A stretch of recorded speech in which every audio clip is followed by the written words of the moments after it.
Hello, karibu sana kwenye live na Superwoman, na hapa nimekuja kwa ajili ya kuzungumzia mradi wetu wa Wadada Center ambao unatoa suluhisho mbili kwa wadada, wanapata mitaji, wanapata fedha, na kwa mabosi wanapata huduma nzuri ya wasaidizi ambao wanakwenda kuwahudumia majumbani.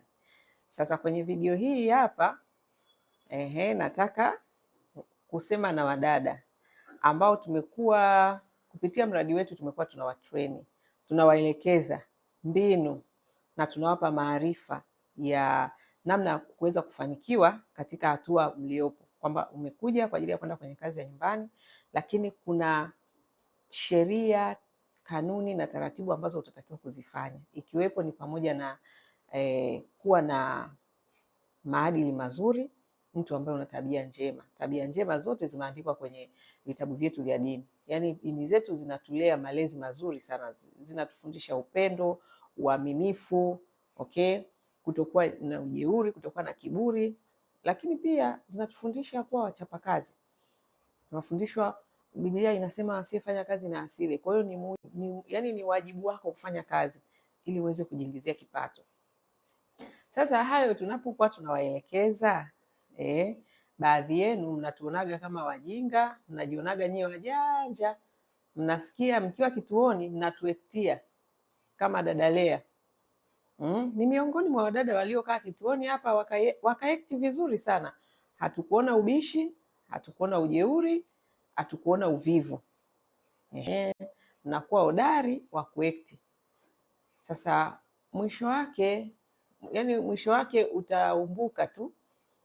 Utakapokuwa unakuja hapa kwa ajili ya kutuongopea, ukajionyesha we ni mtu mwingine tofauti na ule uhalisia wako, huwezi kutoboa. Utaenda kazini, kwa sababu sisi utaratibu wetu, tunapokuwa tunampatia huduma mteja wetu ambaye ni bosi, tunamwahidi kwamba ndani ya kipindi cha mwaka mzima tutakuwa tunafuatilia, tutakuwa pamoja. Yaani haya ni mahusiano kama ya ndoa, lakini ya mwaka mmoja, ambayo inahusiana na majukumu ya kikazi, kwamba anataka kazi zake zifanyike vipi. Sasa wewe ukaja hapa ukatuonyesha sura nyingine, alafu tumekufundisha, yani pamoja na hiyo sura uliojaribu kuonyesha, bado tumekufundisha, tukakupa nyenzo, tukakupa mbinu, maarifa ya namna uende vipi ili uweze kufanikiwa. Alafu hivyo vitu ambavyo tumekuelekeza, ambavyo sio sisi hatujavitoa hewani, yani ndio vitu mabosi wanataka, akiwepo bosi wako ambaye mpaka anatuamini tumpatie mfanyakazi, ametufuatilia, ametusikiliza na anaunga mkono mafundisho yetu. Kwa hiyo wewe tunakuelekeza, tunakufundisha, na mkataba wetu unausoma jinsi ambavyo unafanya kazi, halafu unaenda kazini, unaanza kuishi maisha yako yale yale uliokuwa nayo. Yale mafunzo tuliyokufundisha yote unayaweka pembeni. Hasara unafikiri ni ya nani? Hasara sio ya kwetu. Yaani kama ni hasara utaipata wewe, na kama ni faida utaipata wewe dada. Tunavyowafundisha, msidhani kwamba ni kwa sifa ya Wadada Center. Tunapowafundisha mwende mkafanye, ni kwa faida yenu. Ni sawasawa na Mungu ametuwekea mwongozo hapa duniani, akatuletea Biblia, akasema unataka kufanikiwa ukiwa katika maisha hapa duniani, hiki usifanye, hiki fanya, hiki usifanye, hiki fanya, ishi hivi, ishi hivi.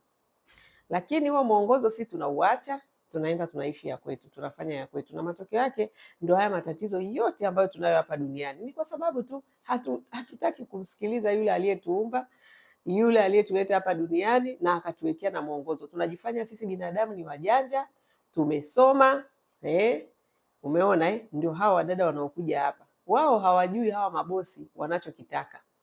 Isipokuwa sisi ambao tulikuwa tunaongea nao kwa zaidi ya miaka 15, tunajua wanachokitaka.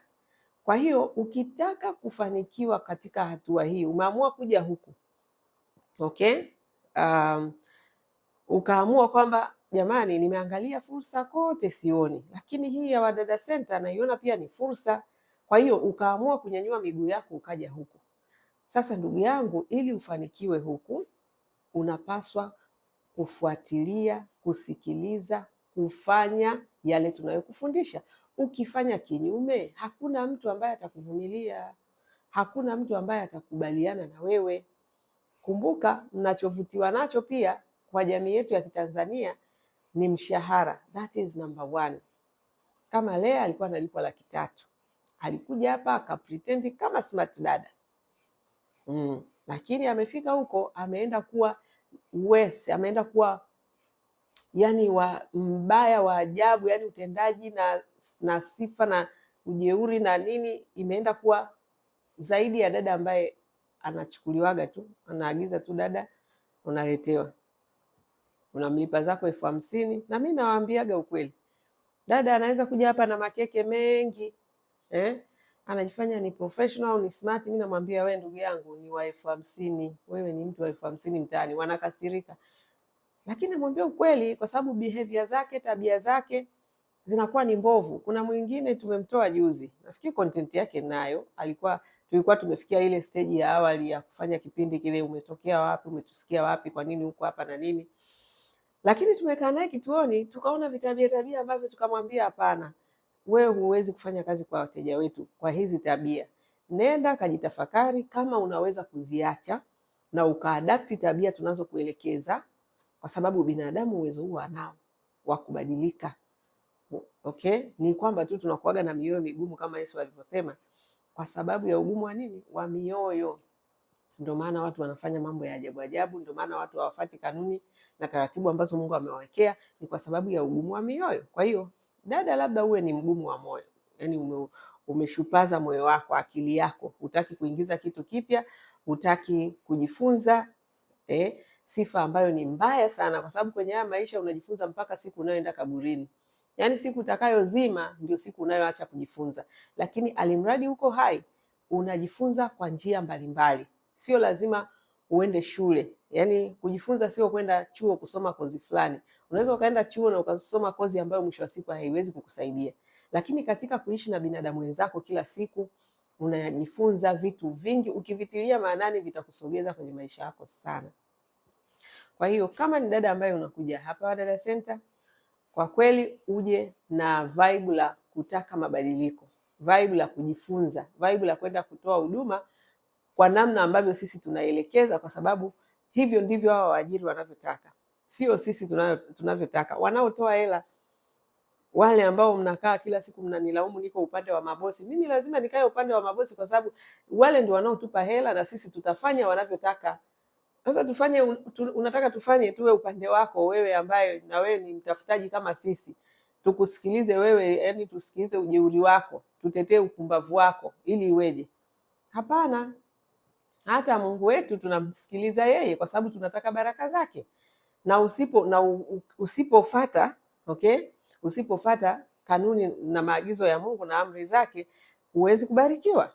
Ndio hivyo, simple. Kwa hiyo ili hawa mabosi waweze kutubariki, hawa mabosi waweze kufanya kazi na sisi, lazima tuwasikilize, na huo ni mfano ambao mtakiwa kuiga. Kama mkiona mimi kwa nini niko upande wa mabosi kila siku, kwa sababu wao ndio ambao wanatulipa. Na wewe mfanyakazi unayetafuta kazi, nenda kamsikilize bosi wako, fanya majukumu yake anavyotaka, usianze kumletea ubishi nyumbani kwake, ujuaji nyumbani kwake. Huwezi kufanikiwa, na Mungu anakupima kwenye hizi hatua ndogo. Hizi kazi za ndani tunasema ni kazi za kuanzia, lakini ni platform, ni jukwaa, ni uwanja wa wewe kuonyesha unyenyekevu wako, tabia zako, malezi uliolelewa, uliopatiwa. Kwa hiyo anapokuja mtu kama huyu dada Lea, kwa kweli unaona shida kubwa inawezekana pia imechangiwa sana na malezi aliyolelewa.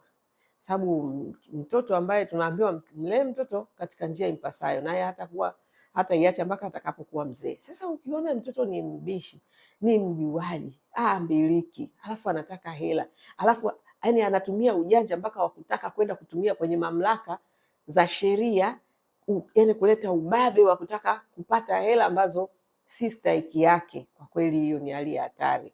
Huo ni wizi, huo ndio tunaoita utapeli, kwa sababu hakuna mtu ambaye anaweza kukutoa nyumbani kwake kama wewe unamfanyia wema. Hicho kitu lazima wadada wengi wakijue.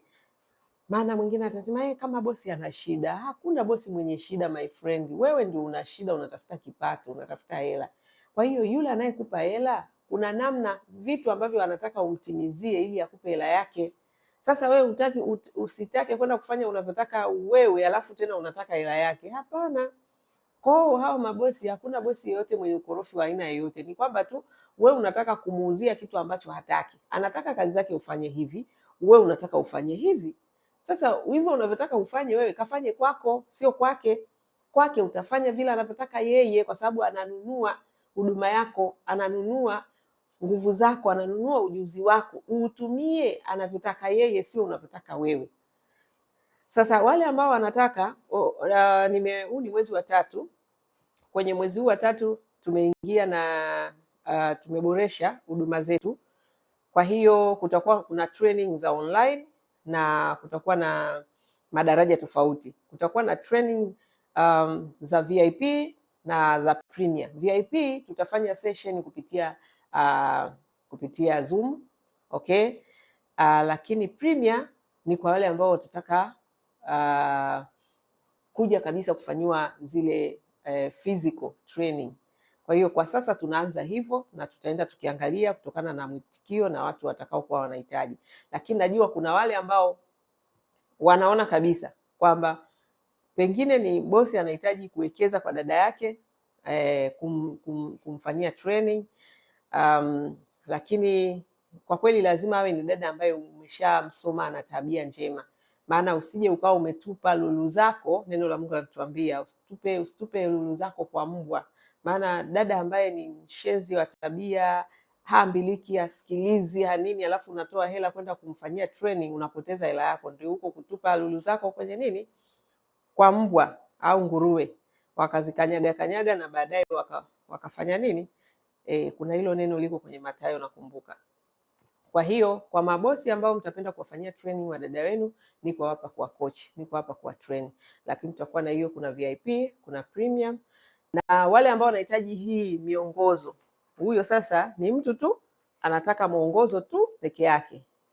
Nilisema hiki sio kitabu. Huu ni mtaala ambao utatakiwa uishi nao kila siku. Kama unavyokula chakula cha kila siku, basi huu mtaala nao ni chakula chako cha ubongo.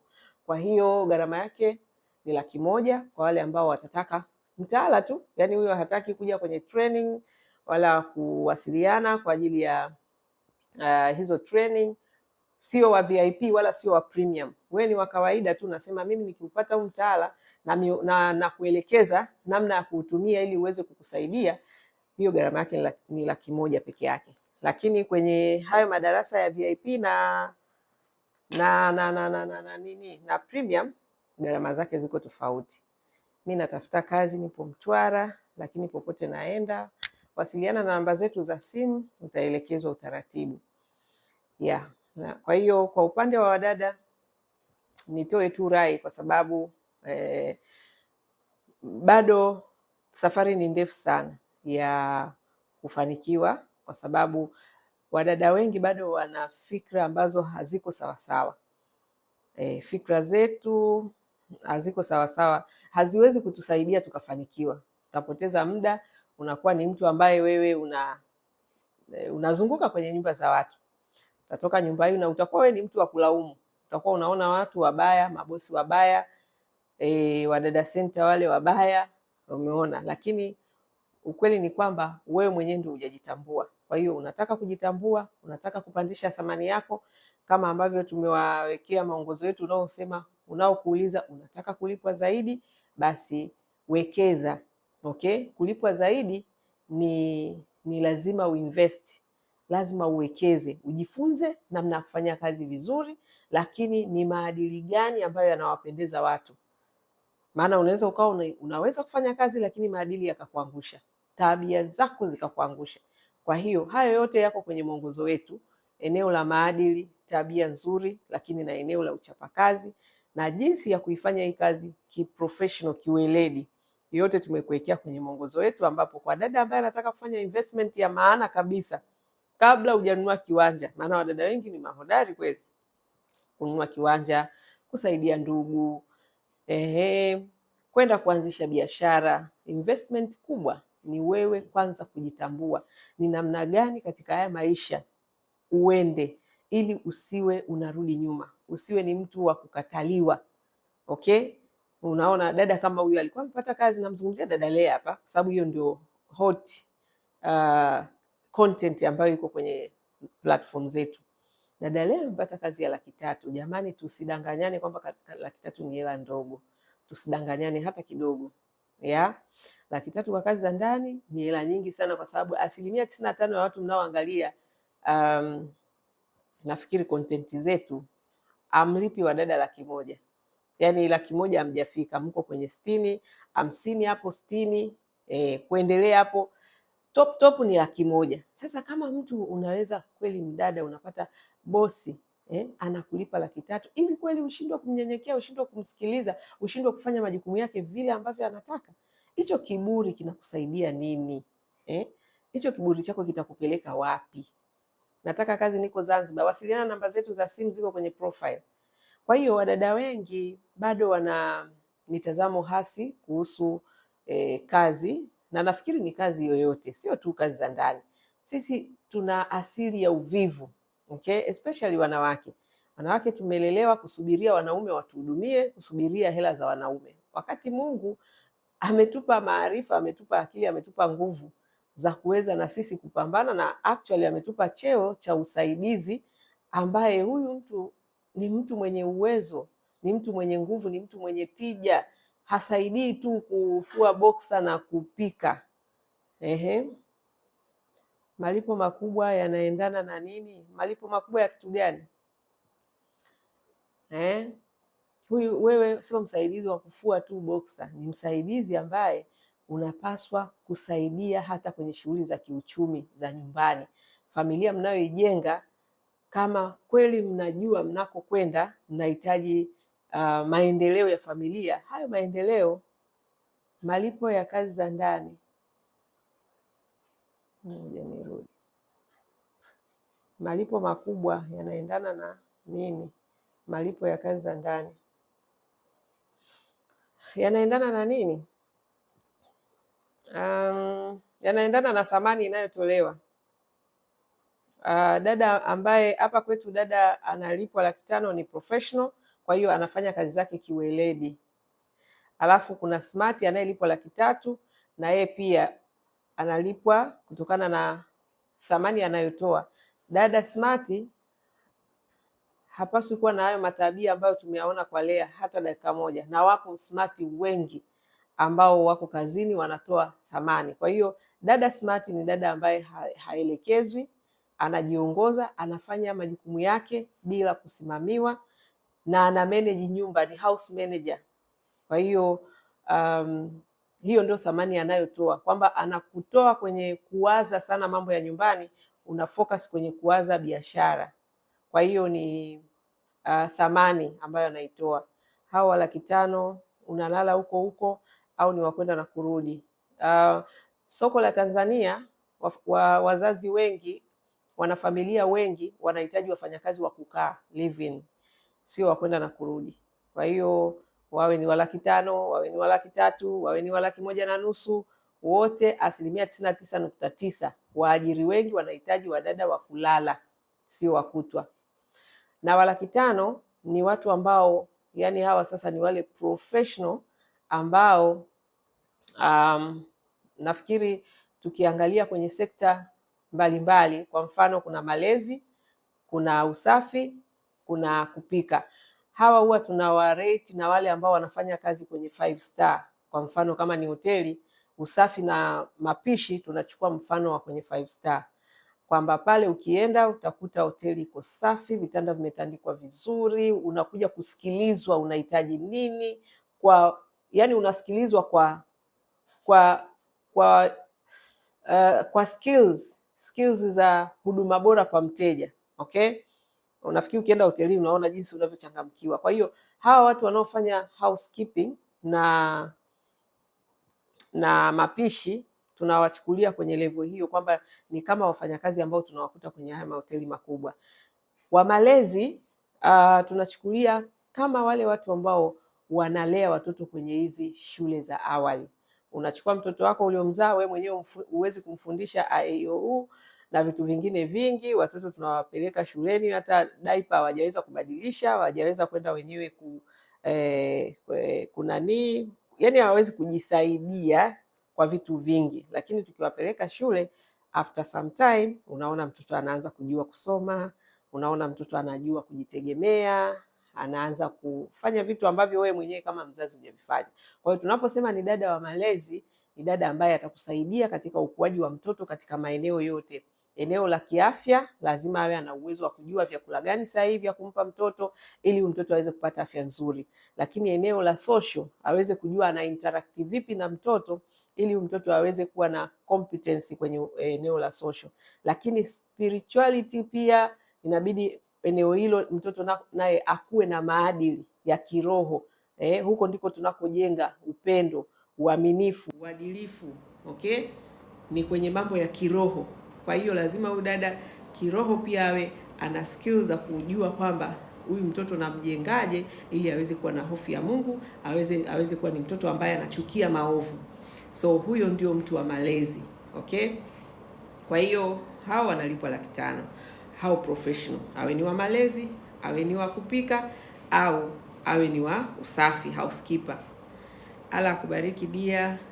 Kama mpaka Tanzania watu wanalipa 500,000, nidhani mishahara ni ya watu wa nje. Hapana. Na nafikiri of course hiyo credit naipokea, lakini pia namshukuru Mungu kwa kunipa hiyo neema na kunipa hicho kibali kwamba nimeweza kupandisha hadhi ya sekta ya kazi za nyumbani na kuwashawishi waajiri kwamba kuna watu ambao wana thamani, ambao unaweza ukawalipa wakakupa value, lakini uwalipe vizuri.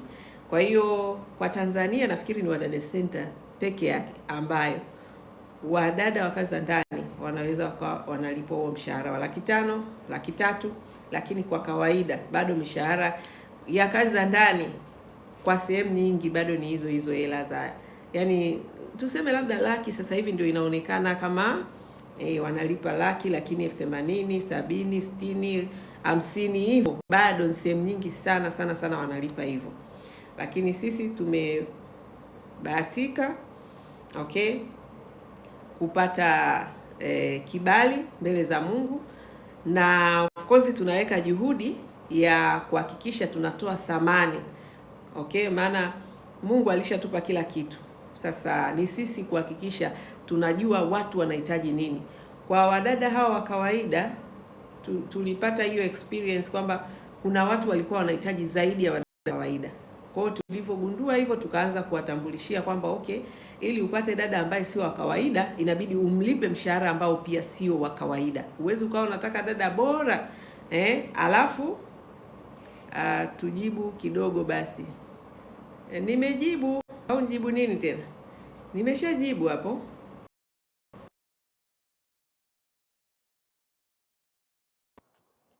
Nimejibu. Kama una swali uliza. Sasa hivi nitakuwa nachanganya na jibu, lakini naendelea na hiki kilicho kuja kufanya kazi. Unasema anaweza kuja kufanya kazi Kenai au ulikuwa unamaanisha Kenya? Sasa wafanyakazi wetu wanafanya kazi hapa Tanzania, na pia wafanyakazi wanaofanya kazi ni wa Tanzania. Yaani kwamba hii sijui kuna wa Malawi, kuna nini, sisi hatudili na hao. Kenya, okay. So hatupeleki nje ya mipaka ya Tanzania for now, kwa sababu ya mambo ya logistic. Tumeona tu focus kwanza angalau na eneo dogo, tukisha master vizuri then ndio tutaweza kwenda nje. Kwa hiyo kwa sasa ni hapa tu Tanzania, kwa sababu kuna changamoto. Umeona kama leo huyo alikuwa Dodoma, kuanza tena process za kumtoa Dodoma arudi, umchukue dada mwingine umpeleke Dodoma. Kwa hiyo kwa sababu ya mambo ya logistic na mambo ya kiusalama pia tunajaribu kwanza tuangalie itakwendaje. Huko baadaye labda ndio tunaweza tukawa tunatoa wadada kwenda nje ya mipaka ya Tanzania, lakini kwa sasa hapana. Haya, nafikiri nimejibu swali lako. Kwa hiyo jamani, kwa wale wadada ambao mnataka kujiboresha karibuni sana. Okay, nasema hivi kwa sababu sio kila dada anataka kujiboresha, kila dada anataka pesa. Hiyo inasikitisha sana kwamba kila dada, hakuna dada asiyetaka hela. Lea alinifurahisha sana, binti mbishi huyo. Lakini inasikitisha. Unajua, wewe unacheka unasema amekufurahisha, lakini kwa kweli ni huzuni, kwa sababu alikuwa ameshapata, yani ni mtu ambaye ana ndoto ya kujiendeleza kusoma, mpaka amekuja kwenye kazi za ndani. Ina maana hana background ya mtu wa kumsaidia, kusema labda kuna wazazi wake wangemuendeleza, angesoma shule akamaliza, maana anasema chuo sio kameishia muda gani. Kwa hiyo inahitaji sasa uwe na unyenyekevu wa level ya juu kabisa. Unapoangalia background yako, unajua kabisa kwetu uwezo hakuna. Unapata kazi nzuri inayokupa hela nzuri namna hiyo, alafu unaenda unaichezea kwa kiburi tu na ujeuri. Kwa kweli ni kumsikitikia, kwa sababu yeye labda bado hajakuwa, bado hajajua labda dunia hii maisha yanavyoenda. Lakini ni huzuni, sio furaha wala vichekeshi. Na nina share hizi content makusudi ili niweze kuwasaidia wasichana kupitia stori za watu wengine, kwamba wewe unaweza ukajiona ni mjanja kwa sababu ni kiburi, ni jeuri, unaweza kumjibisha bosi wako unavyotaka, usifanye majukumu yake vizuri, lakini hasara ni ya kwako. Hasara ni ya kwako. Yani kwanza tunaanza na zile sheria takatifu ambazo Mungu ametuwekea, hatuzifati, na ametupa willpower kwamba utafanya uchaguzi. Ukifanya mazuri, mimi nitakubariki hivi na hivi na hivi. Ukifanya mabaya, kuna laana hizi na hizi na hizi zitaambatana na wewe. Na sisi binadamu, kama alivyofanya Adamu na Hawa, unachagua baya. Uchagui mazuri, unachagua kile ulichokatazwa, kile ulichoambiwa usifanye. Hicho ndio unakifanya. Matokeo yake inakula kwako. Matokeo ya Adamu na Hawa ndio matokeo yanayowakuta watu wengi ambao hawafati zile kanuni na taratibu ambazo wamewekewa wazifate. Sisi hapa tuna mikataba ambayo wanaisoma, tunafanyia hizo training ambazo nyinyi wenyewe ni mashuhuda, mashahidi, mnasisikia, lakini bado mtu anachagua tu kuishi sasa anavyotaka yeye. Mwisho wa siku ni nini? Ndio hiyo, unapoteza kazi, unapoteza mshahara. Maana hata kwetu hapa sisi hatupotezi muda. Tumeweka plani ya penalty, inaitwa dhamana. Hii dhamana unakatwa pesa ambayo itakaa ofisini kwetu kama dhamana yako ya kuhakikisha huu mkataba unaulinda, unafanya kazi vizuri mpaka umalize. Ukimaliza ndio tunakupatia hiyo pesa. Usipomaliza, hiyo pesa ndio tunaitumia tena kumwandaa dada mwingine, kwa sababu kila dada anayeingia hapa kwetu ni gharama, inabidi alale, afanyiwe training na vitu vyote kama hivyo. Alafu tu mtu umfanyie vyote hivyo, ndio kama lile neno Yesu alilosema kwamba usiwape nguruwe lulu zako, usiwape mbwa wala nguruwe. Yani imagine, maneno makali kabisa, kwa sababu kuna watu kama hao wasiothamini michango ya watu ambao wanaitoa kwa ajili yao. Mtu anakufundisha bure, umekuja kwetu hujalipa hela yoyote, tumekaa na wewe, tumekutrain, na kazi tumekupa, tena kazi ambayo mwenyewe ungetafuta mtaani usingepata. Jamani, kuna wadada wengi wako makazini wanalipwa hela nyingi, ni kwa sababu ya baraka za kituo hiki, ni kwa sababu ya neema ambayo Mungu ametupa kupitia kituo hiki, ni kwa sababu ya kibali ambacho Mungu ametupa kupitia kituo hiki. Wewe mwenyewe ukatafutia kazi ya ndani huko mtaani, uzunguke uone kama utapata kazi ya 500,000 au ya 300,000 au hata ya 150,000. Uone, zunguka huko, utakutana na hizo za 70,000, 80,000, laki hapo.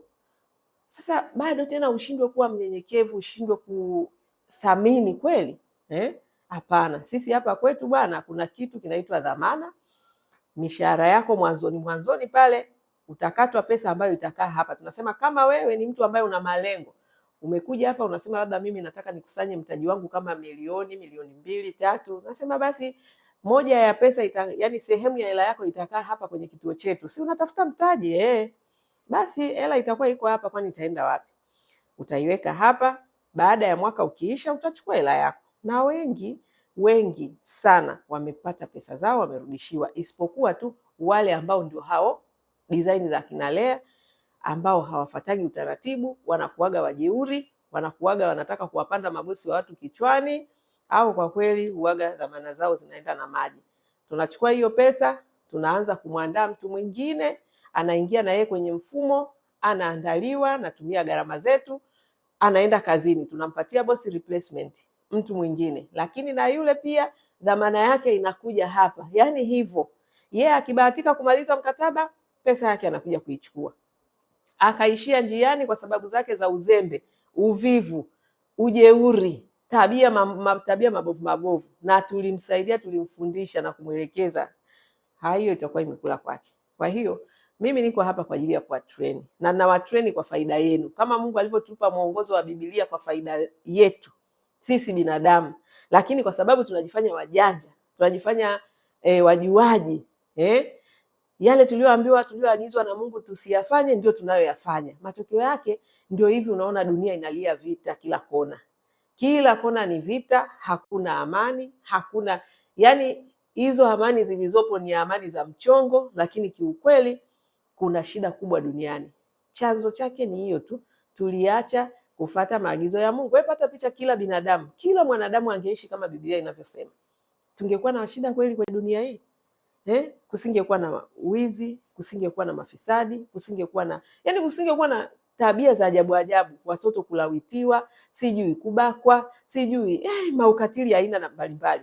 Yote hayo hayakubaliki kwenye neno la Mungu, hayakubaliki. Okay? Mungu amesema unachotaka kutendewa, mtendee mwenzako. Kwa hiyo watu wangekuwa tu wanaishi na hiyo kwamba jamani, siwezi kumfanyia mtu kitu ambacho mimi sitaki kufanyaje kutendewa, tayari dunia ingekuwa ni sehemu salama sana ya kuishi. Lakini si tunajifanya wajanja na wajeuri. Haya, tutakula, yani ndio tutakula jeuri yetu, ndio tunayokula sasa. Unaposikia yani nchi mbalimbali, yani hakuna cha wapi wala wapi, umeona, hakuna cha Marekani, sijui cha wapi huko, ni mwendo wa vita, ni mwendo wa vurugu, ni mwendo wa mambo ya hovyo, matabia ya ajabu. Kwa nini? Kwa sababu hatutaki kufuata maagizo. Wadada, na sisi tunawaambia, nakuja hapa, hawa mabosi mnaoenda kuwahudumia wametusikiliza, wanapenda zile culture au tamaduni tunazowaelekeza. Mwende mkaishi nazo, mwende mkawafanyie yale ambayo sisi tumewaelekeza, mbinu na namna ya kufanya nao kazi, na tukawawekea kabisa na nini na huu mwongozo, ili sasa muache, msipate visingizio. Lakini kwa sababu mnataka hela, hamtaki kujinoa, hamtaki kazi, mnataka hela, matokeo yake ndio hayo. Hela huwezi kuipata kwa ujeuri, huwezi kuipata kwa kufanya kazi na mtu ambaye hujui hizo kazi anataka ufanyeje. Bila kuongeza ujuzi, maarifa, huwezi kupata hela. Kwa hiyo thamani ya kuongeza haya maarifa, yani ni wewe kuwa dhahabu, ni wewe kuwa na hela nyingi, ni wewe kupata hela zaidi. Lakini sisi tunajua kupata hela zaidi, especially wasichana, ni kutafuta tu shortcut. Umeenda kwenye nyumba ya mtu, kakutana na mbaba mwenye tabia mbaya, wewe unajua nikipita naye mimi nimefanikiwa. Hapana, huyo ana mji wake, ana familia yake. Huwezi kufanikiwa kupitia mume wa mtu, kupitia bosi wako ambaye umeenda kufanyia kazi, unafikiri kumvulia chupi ndio utafanikiwa. Sio kweli. Hizo ni tabia tu za kukuchelewesha, utachelewa sana. Lakini ungefocus na kazi zako, ukaongeza thamani kubwa, hao watu wangekuwa wanashindwa kukuacha. Kwa hiyo wanajikuta tu wanakuongeza mshahara. Watu sio kwamba hela hawana, watu wana pesa, ila sisi tabia tulizonazo za uvivu na ujeuri ndio zinazowafanya wasione maana ya kukaa na sisi na kutulipa vizuri. Kwa hiyo mimi niko hapa niwaongezee thamani, niwaongezee tija kwa kategori 3 ya kupata huu mwongozo. We mwenyewe ujisomee na uhakishe unaishi nao, sio usome tu kama hadithi utupe. Huu ni mwongozo wako wa maisha, yani kama unavyokula chakula tumboni unapata afya, maana huwezi kuishi bila kula. Hakuna siku inayopita huli chakula. Kwa hiyo unajua kabisa umuhimu wa kula. Lakini pia kwa wale ambao wanasema wana hofu ya Mungu, mnaenda kanisani kwa ajili ya kuhakikisha kwamba kiroho unasoma Biblia, unakaa karibu na Mungu, unamfahamu Mungu, unafanya hivyo.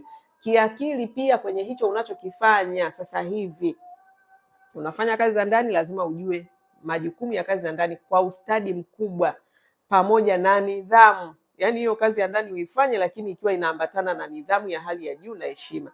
Sasa kuna mwongozo huu hapa ambao unaweza kuwasaidia sana. Yani haya matatizo tunayoyaona kwa wadada yanaweza kuondolewa kwa dada ambaye anaweza kujua nini thamani ya kuongeza maarifa, nini thamani ya kupanda daraja, ili pesa ziongezeke kwenye akaunti yangu, kwenye mshahara wangu, kwenye mfuko wangu. Ni lazima mimi kwanza nianze kubadilika kwa kuwa mtu mwingine nayefanya mambo tofauti na zamani. Hapo ndipo utakapoanza kufanikiwa.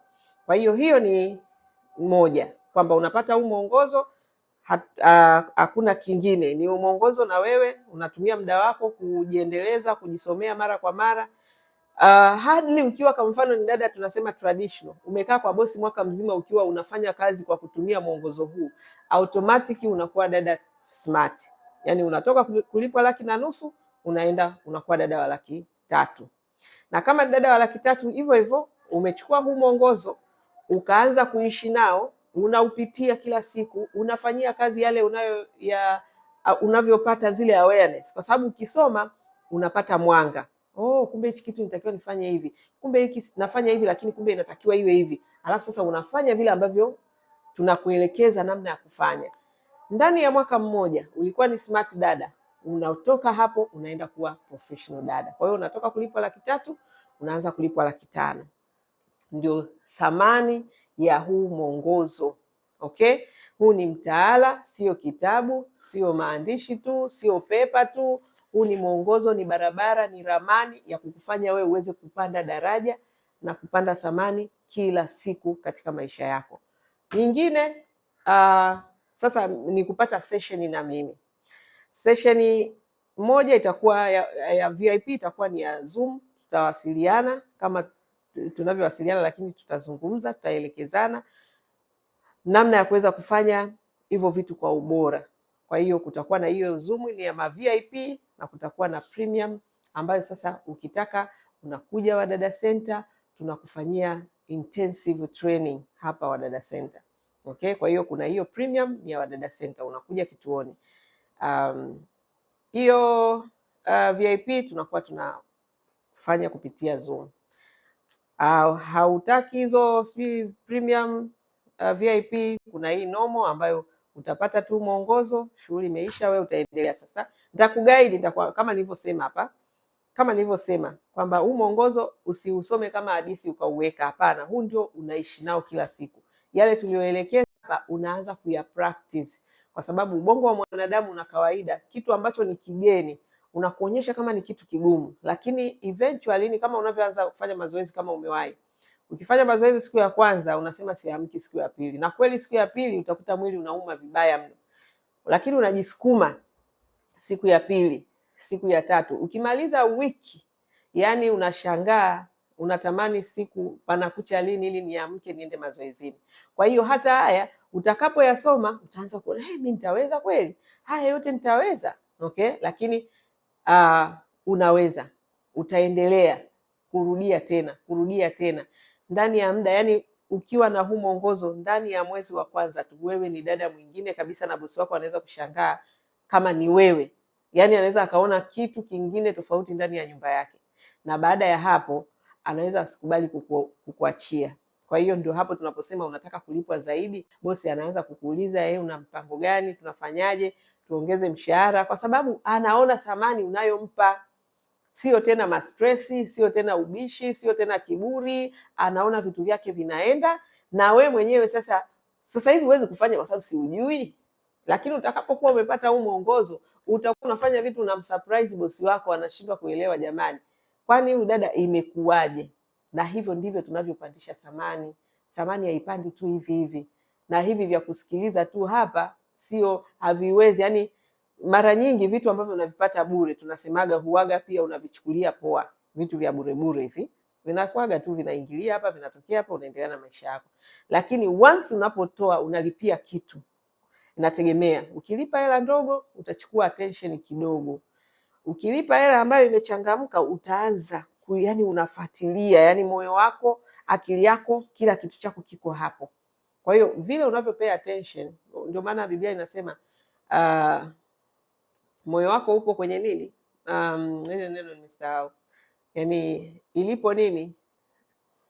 Hazina yako ilipo ndipo moyo wako ulipo, si ndio? Kwa hiyo kitu pale unapo invest ndipo hapo hicho kitu unaweza ukakibadilisha, unaweza ukakifanyia kazi. Lakini ukikaa tu hivi hivi bila kuchukua hatua, sio rahisi sana kubadilika. Hata kama utabadilika kidogo sana, lakini commitment, ukishafanya commitment ya kwamba nataka kusoma kozi fulani, nataka kujifunza kitu fulani ambacho unaingia mfukoni unasema nalipa ada, najifunza kitu hiki. Kuna tofauti kubwa sana na mtu ambaye yeye anasikiliza tu, atapita anaangalia leo Joyce kaposti nini, anapitia anasema basi huyo mtu mabadiliko yake ni madogo sana, yani ni taratibu mno.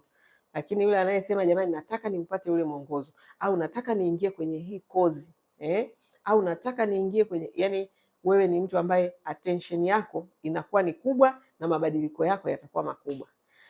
So kwa wale ambao mtakuwa mnahitaji either ni kuingia kwenye hizo kozi za hizo training za VIP au premium, au unataka mwongozo, then tuwasiliane, tutaona namna gani utaweza kukufikia.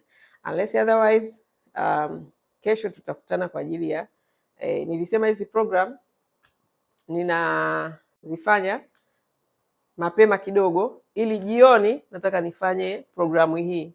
Kwa hiyo jioni, na sitafanya TikTok, jioni nitafanyia Instagram, kwa sababu walengwa wa huu mradi huu ni mradi wa Wadada Center ambao una mwongozo huu. Okay? Huu hapa ni mradi wa Wadada Center ambao mwongozo wake unawafocus sana wadada, kwamba kama unataka kulipwa zaidi, kwa sababu mimi naona wadada wanakuja hapa wanatamani 500,000, 300,000, yani unaona yani mtu anatamani, unamwambia unaweza, lakini ni process. Kama hujajenga ujuzi, huwezi tu ukaingia na kuingia unarukia 500,000. Hapana, huwezi kwenye maisha yako hivyo. Mimi ukiona nimefika hapa, kuna process nimepita, nimesoma vitu vingi, experience vitu vingi, ndio maana unaona ninaweza kufanya navyofanya. Sasa na wewe kuna process inabidi upite. Kuna mwongozo unatakiwa upate, uende taratibu, ujenge uwezo, ujenge ujuzi, ndio unafika. Okay? Najua inahitaji hiyo kazi ya female home daycare, sina leseni. Sasa si unaona, yani ukishaanza ila sina kitu ambacho kimeambiwa kinahitajika, wewe hauna, katafute leseni. Umesomea afya, sawa, nenda katafute leseni. Kinachokufanya usipate leseni ni nini? Na hii ndio shida kubwa sana ya watu wengi, yani sisi Watanzania wengi tunapenda nataka hicho lakini kisina. Sasa hicho usichonacho ndio ukitafute. Sasa nenda katafute leseni.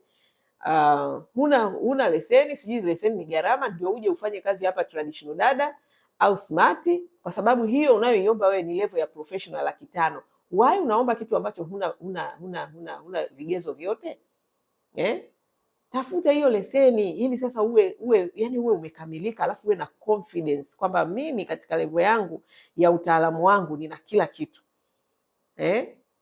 Ndio hicho, mimi ndio hivyo ninavyowafundisha. Mimi sikati kona wala hatupeani kazi hapa kwa kuhurumiana wala kwa kuoneana huruma, mimi Dajoi na nani tu na certificate tu, lakini hiki na hiki sina, ila naomba hiyo kazi. Hiyo biashara hapa hakuna. Hapa tunataka watu wanaolipa pesa zao kwa ajili ya hizi huduma wapate the best service, kwa sababu hiyo best service, my friend, ndio pesa, ndio hiyo inayosababisha wewe ulipwe. Haulipi kwa sababu tu umesomea afya alafu vigezo vingine huna. Mtu anataka ukienda kwake akute umejitosheleza, una kila kitu kinachohitajika. Na hivi vitu ni rahisi, vinapatikana. Wengine hapa sababu zao ni kwamba mimi sikuwa na hela za kwenda sijui kupata hiyo nini. Namwambia fanya kazi, okay, ambayo itakupa hiyo pesa. Unaweza ukaanza kama traditional au ni smart, unapata hiyo hela ya kwenda kutafuta hiyo leseni. Una haraka gani? Utafika tu hizo level, lakini make sure unafuata hizo vigezo vinavyohitajika. Kwa hiyo jibu lako ndio hilo. Hatutoi kazi kwa sababu tu una shida au nini. Okay? Haya. Nilikuwa namalizia kwa kusema kwa wale ambao mnapenda kuja huu mradi, yani kwa huu mradi nitaka tu niseme kama tangazo anyway. Huu ni mradi unaitwa Maendeleo ni Mimi. Haya ni maisha yangu. Hii ni ramani ya maisha yangu. Ni maisha yangu, lakini inakusaidia wewe ramani. Yaani kwamba mimi nilianzaje, nikaendaje na mpaka nimefika wapi. Okay? Ramani itakayokusaidia wewe. Mimi tayari nimeshaanza, nimeshapitia ya kupitia, si ndio? Misalaba yangu nimeibeba. Kwa hiyo nikaweza kufika hapa. Kuna vingi ambavyo mnataka kuviruka ambavyo vinawasababisha wengine huwa mnazunguka hapo. Kwa hiyo kama unataka kujua zaidi kuhusu hii ramani ambayo ni mradi ni project ya Maendeleo ni Mimi, naifanyia Instagram kwa sababu kule nataka sana kuongea na wazazi, kuongea na taasisi za elimu, kwa sababu huu wakiupata wanafunzi wa vyuo au wa sekondari itakuwa ni magoli sana kwao, kwa sababu hawatakuja tena mtaani wakiwa wanaanza kupoteza muda. Hakuna ajira, hakuna kazi, lelelele. Huyu mtu shuleni akipata huu mwongozo, akapata hizi training akiwa shule, akija mtaani anajua, anakuja anajua anaenda kufanya nini.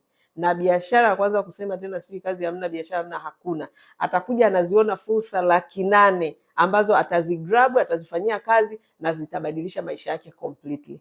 Kwa hiyo ndio maana ya huu mradi wa Maendeleo ni Mimi, ambao unaakisi maisha yangu. Ninavyokuambia Maendeleo mimi ndio nilitoka kwetu Kilimanjaro nikaja Dar es Salaam kufanya kazi, na sikuishia hapo, niliendelea na mchakato ambao nimeandika humu mpaka mahali nilipofika leo. Kwa hiyo jioni nitakuwa Instagram kwa ajili ya hii project ya Maendeleo ni Mimi. Haya, kwa upande wa wadada, sisi tutakutana tena kesho. Kwa wale ambao wanataka sio kitabu, nimesema huu ni mtaala, tutofautishe kabisa.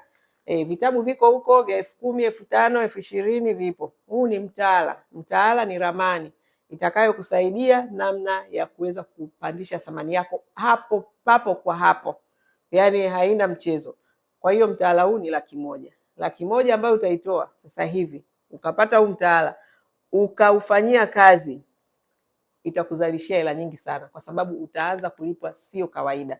Kama ulikuwa ni dada unayelipwa sijui laki, sijui ndio huko kwenye 80,000, sijui 60,000, sijui 1,500,000, ukisoma huu mtaala vizuri kwa dhamira ya dhati kwamba nataka kutoka hatua hii, nataka kulipwa zaidi, next after 1 year wewe unakuwa ni dada wa smart anayelipwa 300,000 bila ubishi, bila nini. Alimradi tu haya utakayojifunza ambayo hayana maajabu yoyote, ni mwongozo tu wa wewe namna ya kufanya kazi. Yaani mwaka mmoja ukienda next mkataba, kwa wale ambao wanafanya kazi na sisi, unaenda kwenye mkataba wa smart. Okay? Kwa hiyo sio kitabu, please. Hiki sio kitabu. Huu ni mwongozo ambao ni research yetu ya miaka 15 tuliyozungumza na mabosi wanachokitaka. Kwa hiyo kwa wewe ambaye unataka kukua, haya kazi kwako. Basi tukutane kesho kwenye live. Live ni kesho kwa TikTok. Kwa Instagram jioni nitakuwa na mradi wa Maendeleo ni Mimi. Otherwise ni content tu nyingine za kawaida ambazo tunazifanya, tunazishare kwa ajili ya kuendelea kutoa elimu. Mimi kazi yangu ni kuempower wanawake, wasichana kupitia elimu, kupitia maarifa. Neno la Mungu linasema watu wangu wanaangamia kukosa nini? Kwa kukosa maarifa. Sasa ndugu yangu, usiyakatae maarifa kwa sababu Mungu atakukataa. Ukikataa maarifa, soma hilo neno vizuri. Rudi pale kwenye Hosea ukasome hilo neno la kwamba watu wangu wanaangamizwa kwa kukosa maarifa. Malizia. Kwa sababu watu tunapenda kuishia hapo kwamba watu wangu wanaangamizwa kwa kukosa maarifa. Watu wangu wanaangamizwa kwa kukosa maarifa. Naomba urudi uende ukasome inamaliziaje? Kwamba wewe ukiyakataa maarifa, si hivi nakupa mbinu za kulipwa zaidi halafu utaki subiri.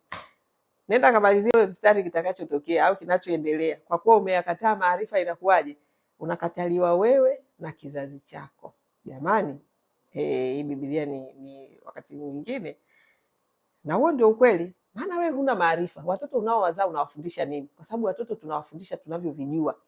Sasa kama una jambo, una skills, una nini? Nilishawahi kufanya kazi pamoja na ofisi yako mwaka 2017 kipindi yupo dada Love.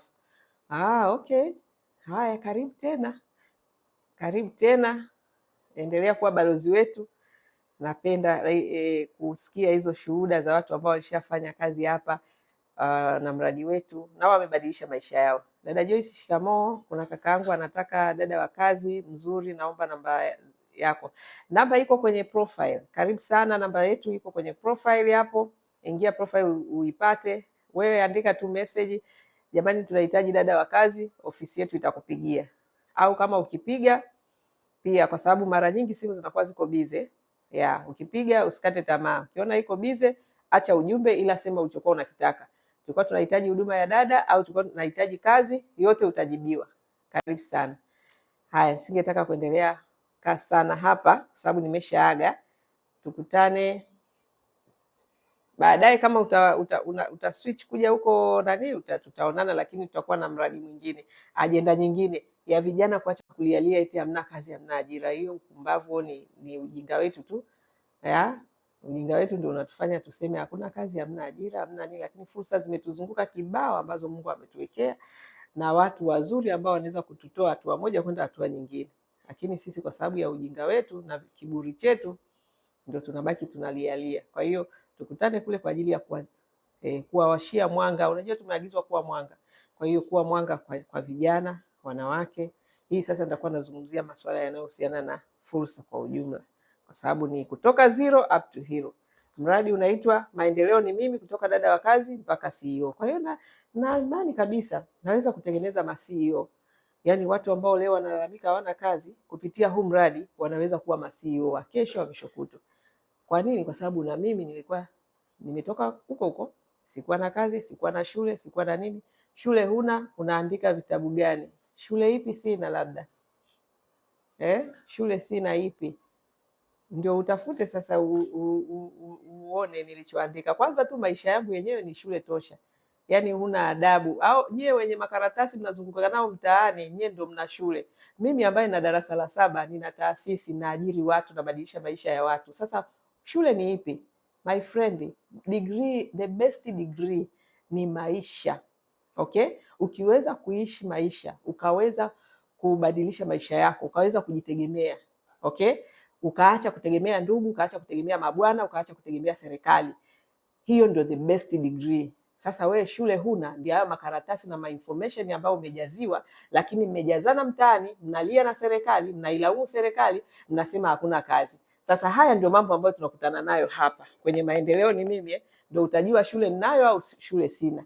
Lakini kwa maisha yangu tu, wewe mwenyewe unaona tofauti kubwa kati ya wewe mwenye degree na mimi ambaye nina la 7.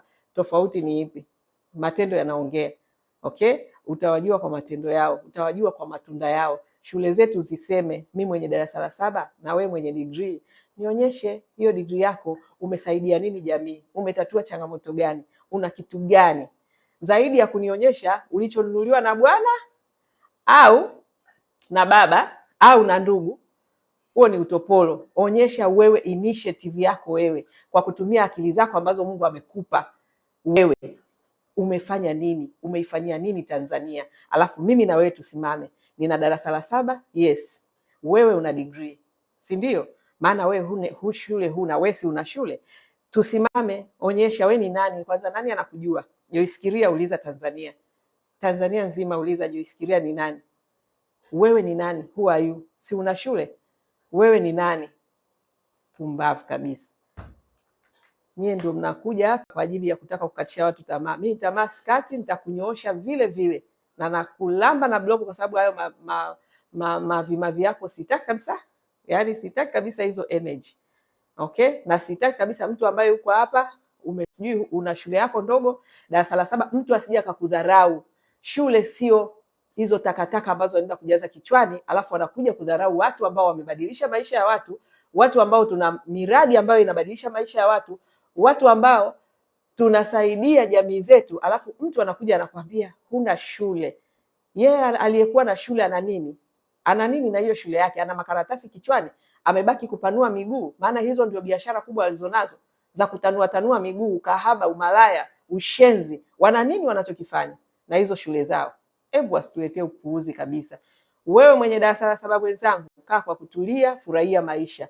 Kinachohitajika ni maarifa. Biblia haisemi watu wangu wanaangamia kwa kukosa shule. Huo ndio upumbavu wao ambao wamejaziwa na hizi system zetu. Okay? Lakini Biblia inatuelekeza watu wangu wanaangamia kwa kukosa maarifa.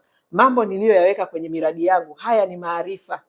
Ni zaidi ya shule, ni maarifa ambayo yatakuondoa kwenye umaskini, ni maarifa yatakufanya uishi kwa uhuru, ujitegemee na ukae vizuri. Kwanza kufeli elimu, sio kufeli maisha. Ndio hivyo, nimeshampa kichambo chake, kinamtosha. Na ndio hao nitakutana nao jioni huko. au wenye hizo fikra zao za kimavimavi, wamejaza kichwani usaa, utopolo, umavi kabisa, ambayo hayana faida kwenye jamii yetu. Wamekaa tu kila siku, hamna kazi, hamna nini, msomi. Umesoma nini? Wewe umesoma uje na innovation project. Njoo na innovation project ya kusaidia jamii yako. Matatizo ya jamii yamejaa kibao. Njoo na mradi wa kuleta mapinduzi. Sio unakuja hapa unasema huna elimu, umeandika kitabu. Mimi sijaandika kitabu, mimi nimeandika mtaala ambao unashinda hiyo degree yako mara 800,000. Nimeandika mtaala, sio kitabu, sio karatasi ambazo wewe unasoma huko, unakuja mtaani unaanza kulialia na kulaumu serikali na ndugu zako. Idiot. Haya. Yaani wanapenda kufanya watu wajisikie vibaya. Ni wapumbavu sana hao wasomi wa mchongo kabisa. Atajisikia vibaya yeye, simuona kichambo nilichompa, maana hana cha kutuonyesha. Angekuwa yeye ni mtu, kwanza hapa jina lake tungeliona. Sio ana jina gani ambalo sielewi kwanza. Mimi taja tu jina Joyce Kiria, nikiandika mahali Joyce Kiria mtasema Joyce Kiria ka comment. Why? Kwa sababu ya kazi yangu ambayo nimeifanya kwenye jamii. Hiyo na elimu yangu ambayo yeye anaidharau, lakini kwa kazi yangu niliyoifanya kwenye jamii ni kazi iliyotukuka. Ni kazi ambayo bado naendelea kuifanya. Yeye ambaye ana degree ana nini? Atuonyeshe ana kitu gani. Na nimesema asije kunionyesha macho matatu ambayo kahongwa. Maana hata wanaume wenyewe sasa hivi nao hakuna kitu. Ndio hao nao sasa hivi hawaeleweki, hawana nini. Kwa hiyo unless una project unayofanya inayobadilisha maisha ya watu ndio utakuelewa, lakini sio degree ambayo sana ndio hivyo tena bado umeajiriwa. Mimi ni bosi, I'm CEO. Okay? I'm CEO, ni mkurugenzi wa taasisi inayobadilisha maisha ya watu. Tena sio mkurugenzi tu wa vitu vyangu binafsi, wa jamii ambayo inakwenda kubadilisha maisha ya watu. Wasichana wanaokuja kwenye familia zenu, mnawakabidhi mioyo yenu, mnawakabidhi watoto wenu ambao mnataka walelewe vizuri. Okay?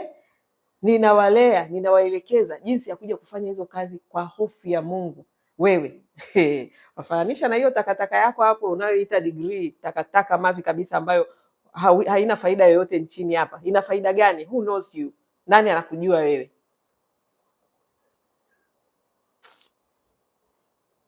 Haya.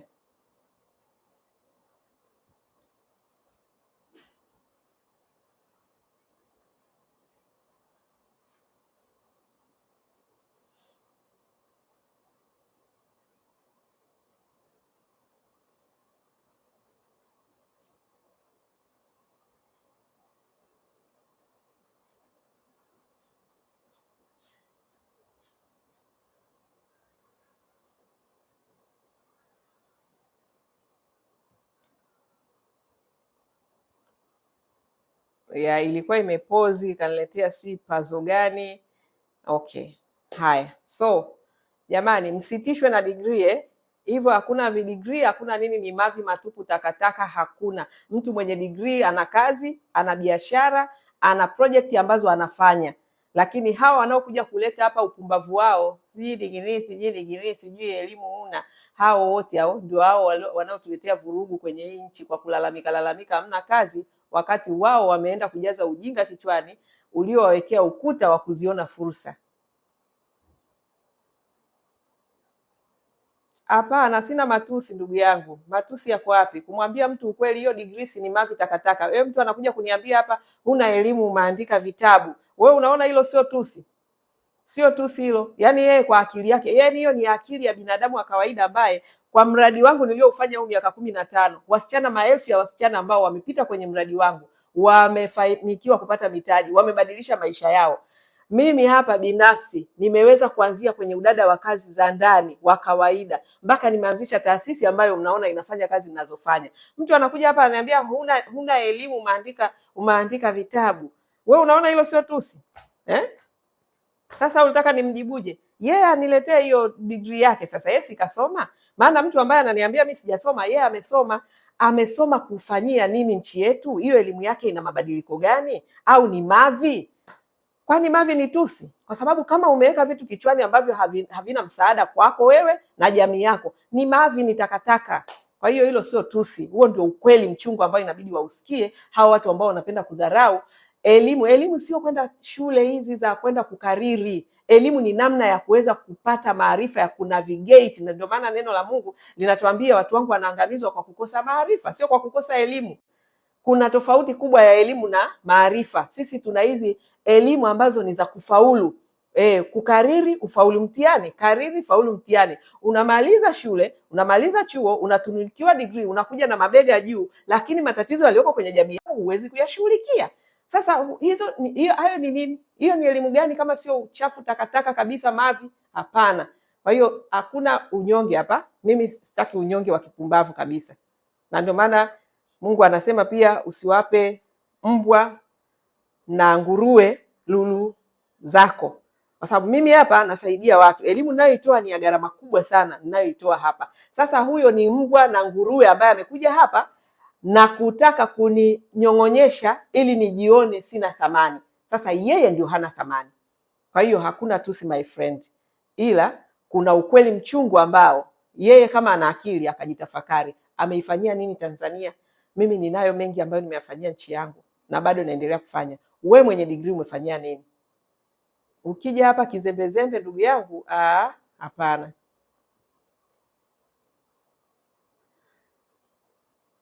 What is going on here? Ndugu yangu, kuna watu wengine wanajishaua na elimu zao. Ndio nilikuwa nawaambia, hebu watuambie wao wamefanya nini.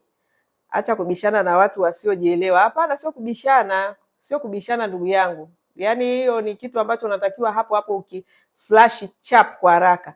Sibishani, ila nawaambia fact, kwa sababu wao wanaringia degree makaratasi. Mimi ninaringia maarifa ambayo nimetoka zero up to hero. Maendeleo ni mimi kutoka dada wa kazi mpaka CEO. Hichi ndio ninachokiringia, na CEO ni wa taasisi ambayo inasaidia jamii kila siku. Wadada ndugu zenu wanakuja hapa, siwajui, hawanijui, na watreni na waelekeza na waongoza na walea, wanakuja huko kulea familia zenu, tena nikiwa nawasimamia wasije wakafanya upumbavu. Wakifanya ujinga na waambia, okay?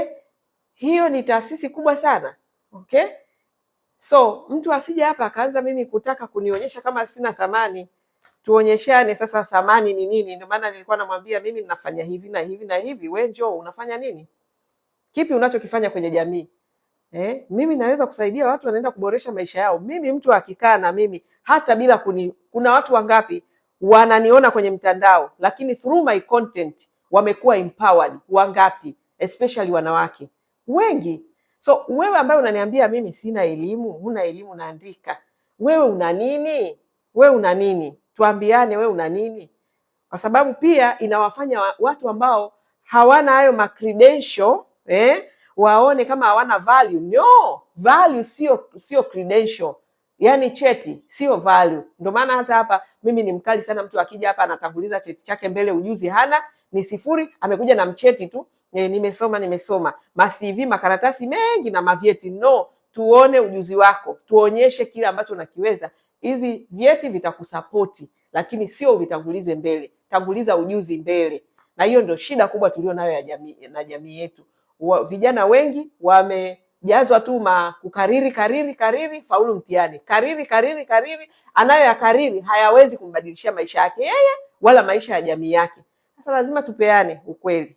Usije hapa yaani wewe uje hapa tu ni dharau tu hivi alafu ni kuangalie. No, huo nao ni ujinga mwingine. Mimi ni wakili, ila nakukubali sana, umeisaidia sana jamii na mchango wako unaonekana. Hongera sana. Nashukuru sana wakili msomi.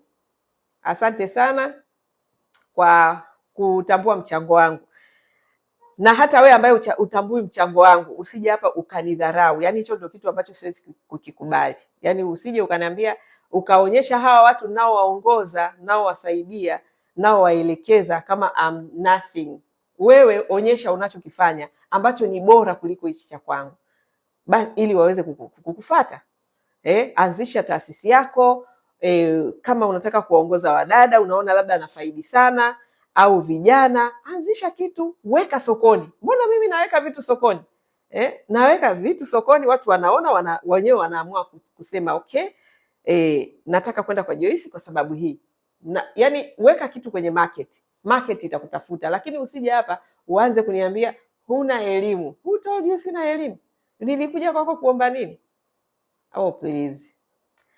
Achana nao, hawana akili, ndio maana wanaongea ujinga ujinga. Hapana, akili wanazo, ila inabidi tuwasaidie hizo akili walizonazo wazigeuze ziwe na faida, ziwe na tija, zisiwe za upuuzi. Hapo sawa kabisa. Mimi huwa na washauri kuwa tumieni tu akili, lakini hawaelewi maana ya kutumia akili.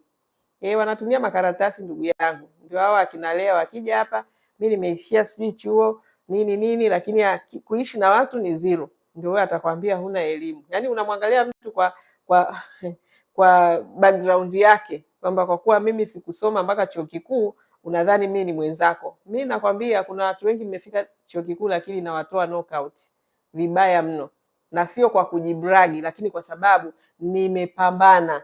Mimi nimeitafuta degree halisi ya mtaani.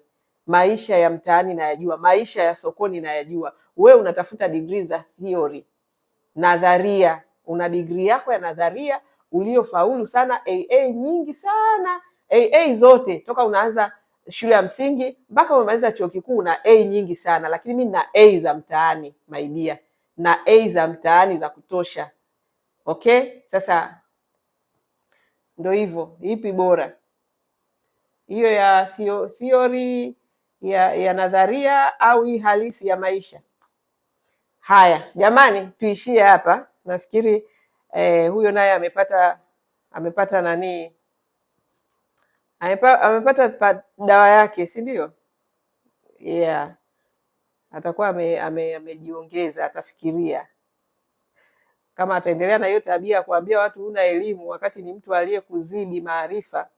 Ameweza kuanzisha kitu hata tu, yani ukaanzisha kitu cha hata ya kufanya usafi hapo mtaani kwako, utakuwa unatatua tatizo la uchafu mtaani. Lakini wengi huwa mnapenda kuropoka.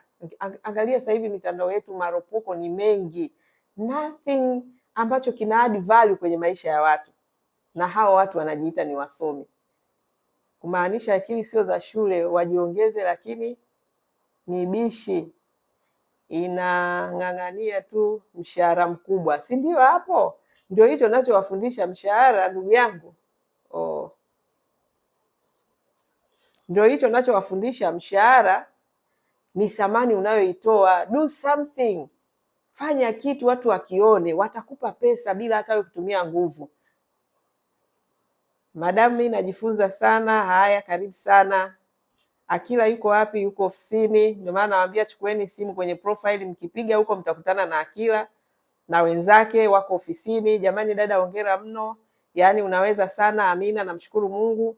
Na we pia unaweza. Cha muhimu ndio kama nilivyosema, hii nimeweka ni miongozo tu, miongozo ambayo itakusaidia. Ramani hizi ni ramani, sio vitabu, sio hadithi, sio makaratasi, ni ramani ya maisha. Kama mimi nimeweza, nilikuwa tu darasa la 7 na nikawa nimekuja mjini kuanza na kazi ndogo kabisa ya ndani. Hata wewe ndugu yangu, asikudanganye mtu, una uwezo. Cha muhimu ni kufuata process, ambacho wengi hawataki. Follow process. Ukifuata process ndugu yangu, unaibuka pale kileleni, unafika, na mtu asikubabaishe. Hata kama hujafika ile stage ambayo yeye anataka akuone nayo, lakini you are in the process. Okay?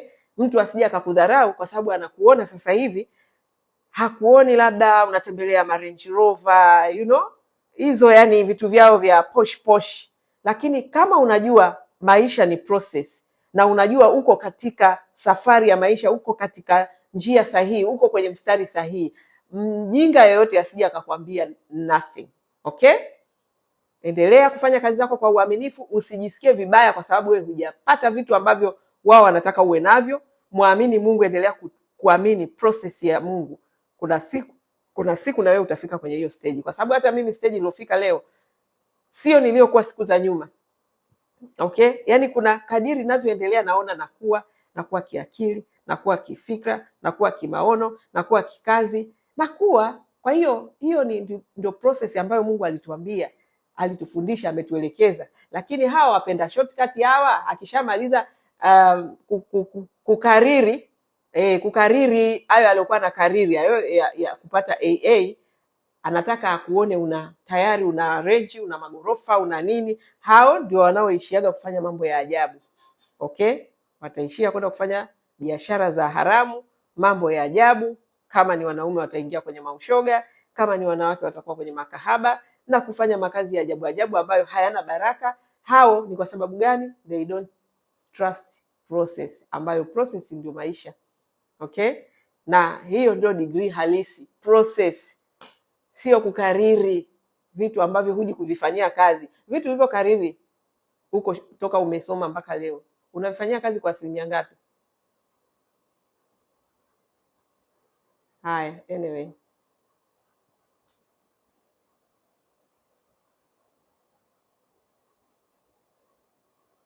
wewe na kublock kwa sababu yani huku unapokwenda ndio kabisa, na imani huyu sio mtu ambaye namtaka kwenye programu yangu. Wewe unayeulizia sijui kucha naoshaje, na kupiga tu block yani. Okay, kwa sababu mama yako na baba yako wameshindwa kukufundisha adabu. Uwezi ukawa yani ni mtu mwenye heshima, unayeheshimu watu, unaweza kuongea kitu cha namna hiyo. Huo ni ukosefu wa adabu wa level ya juu kabisa. Okay, kwa hiyo zawadi yako ni block, uipite hivi.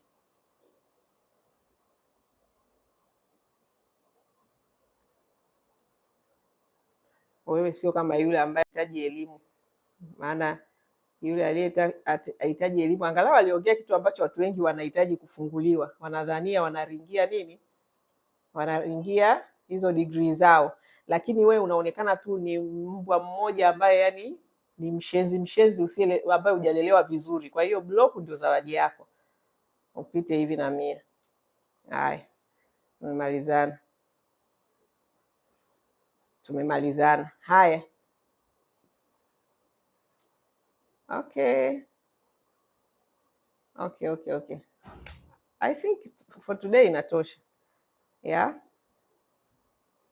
huyo ni takataka. Nishapiga block zamani mama yangu. Tuko hapa kwa ajili ya kutengeneza maisha yetu. Yeah, tuko hapa kwa ajili ya kuboresha maisha na sio kuanza kutukana na kuambiana maneno ya shombo yasiokuwa na kichwa wala miguu. Hapana, we are here kwa ajili ya kuencourageana. Okay, kazi yangu kama ninayoifanya, si ndio? Na wa encourage, mnaweza badilisha maisha yenu, mnaweza ishi maisha yako unayopenda. Ukishafika stage ambayo unajitegemea, kama mimi najitegemea, okay, mimi ni bosi, nina watu ambao nimewaajiri wachache, maisha yanaenda, so naweza kufanya chochote ambacho nilikuwa natamani. Sasa eti kuna mwingine anakerwa kwa sababu nimeweka kucha. Kucha nimekuwekea wewe? Nimeweka mwenyewe. Hebu tujifunzege ustaarabu. Tangu nimeanza kufuatilia, nimejipa thamani na nimethaminika na watu. Perfect. That is me. Yani ukikaa na mimi, na hiyo that is my vision. Mtu yoyote ambaye atakaa karibu na mimi, either ni kupitia mtandao au ni katika maisha ya kawaida, ajithamini, ajipende na apandishe thamani. Kuna watu walikuwa wanakuulizia kwenye live, Akila yuko wapi? Nikamwambia yuko ofisini. Nikamwambia yuko ofisini. Ndio nilikuwa namaliza hata hivyo.